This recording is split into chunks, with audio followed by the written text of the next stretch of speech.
MQM को धड़ों को जोड़ने का मिशन। खालिद मकबूल सिद्दीकी फारूक सत्तार से मिलने पहुंचे। सियासी सूरत हाल पर गुफ्तगू की गई। फारूक सत्तार ने कन्वीनियर MQM खालिद मकबूल सिद्दीकी की मुकम्मल हिमायत का ऐलान कर दिया।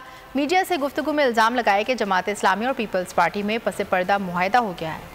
हमने इनको खैर मकदम कहा और हमारे लिए यकीनन ये एक खुशी का मौका है। खालिद मकबूल सिद्दीकी भाई MQM पाकिस्तान के इस जायज़ एक बड़े कॉज की भरपूर तरीके से मैं हिमायत का ऐलान करूंगा। ये पहले से तय है कि कराची की मेयरशिप किसको देनी है। अगर आज आप सियासी माहिदों का पास रखने के रवादार नहीं हैं, वडेरों, जागीरदारों और पीपल्स पार्टी सिंध के उन हुक्मरानों की तरफ से जिन्होंने किसी के साथ किसी माहिदे का कभी पास नहीं किया, अब वक्त आ गया है कि इनके सियासी चूहे को उतार कर फेंक दें। अब वक्त आ गया है कि इनके खिलाफ एक फैसला कुन जद्दोजहद का आगाज करें। हम गुज़रे 14-15 सालों में पाकिस्तान में किसी को भी हुकूमत इतने अरसे के लिए नहीं दी गई है, पता नहीं ठेके पे दी गई है या किसी वजह से दी गई है। उसने यहाँ पर नफरतों के बारूद बिछाए और ये इलेक्शन उसमें कहीं चिंगारी का किरदार अदा न करते। हम कोशिश तो करेंगे कि अगर हमें मौका नहीं, प्लेइंग फील्ड नहीं दी गई, महाजरों को और सिंध के शहरी इलाकों को इलेक्शन में कामयाब होने के बजाय उनसे इलेक्शन को छीना गया, फिर शायद इलेक्शन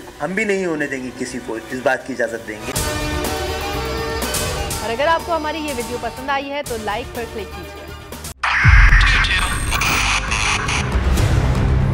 2022 बहुत सारे तोहफे भी देखे गया पाकिस्तान की आवाम को। पाकिस्तान की आवाम को एक तोहफा ये दिया कि आवाम को पता चल गया कि पाकिस्तान का मीडिया क्या है। साल 2022 में सबसे ज्यादा देखे जाने वाला चैनल बोल न्यूज रहा नंबर 1। हमने बहुत सारे शोज और ट्रांसमिशंस की, पूरा साल मुसलसल जद्दोजहद में निकल गया कि ये वोट ऑफ कॉन्फिडेंस के पीछे कौन लोग थे। तोड़े रेटिंग के सभी रिकॉर्ड। सोशल मीडिया पर भी सबसे ज्यादा तेजी से 2.4 बिलियन व्यूज का संगे मील अबूर किया।